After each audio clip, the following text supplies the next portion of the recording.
අර පියුමිගේ ළමයා මෙන්න සයිස් සුදු හරිම ලස්සනයි. කොහොමදනේ ඔයා මේ ළමයාව බඩේ තියන් හිටියේ? ලොකුයිනේ. අදිමරද? ඔයාට මෙයාව හම්බෙන්න ඉන්නකොට සීනි අමාරුවෙම දැන් ඉන්සිලින් එහෙම ගත්තද? ඔය ඉන්සිලින් ගන්නකොට තමයි පිරිලා පිම්බිලා එන්නේ. නැත්ද?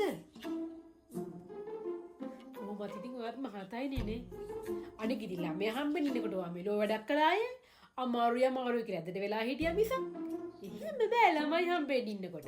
හොද්දට නැමිලා දිගෑරිලා වැඩ කරන්න ඕනේ. එතකොට ළමයාට එක්සර්සයිස් එකක් හම්බෙන්නේ. එතකොට තමයි ළමයා මිරිකිලා ඇබ්බරිලා හැඩ වෙලා එන්නේ. සුදුයිනේ. සුදු වැඩි. මේ ඇව්වට මොකොත් හිතන්න එපා. ඔයයි කස්සමල්ලේ නෑකමට නෑනයි මස්සේ නයිද වෙන්නේ.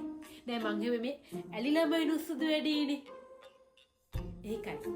කෝකටත් මේ ඩොක්ටර් කෙනෙකුට පෙන්නලා තියාගන්න. මොකද හිතන්න එපා. ඉතින් මම මේ හිතවත්කමට ඇහුවේ. හැබැයි ඉතින් මේ ඔය කිරිමදි වුණාම සුදු වෙනවා. ඔය සුදු මැලි වෙනවනේ. ඔය කහ වෙනවා කියන්නේ. සීසනේනේ. එතකොට කොහොමත් හරියට කිරි එරෙන්නේ නැහැ. කෝකටත් ඔය පාට ගැන කල්පනාවෙන් ඉන්නකෝ.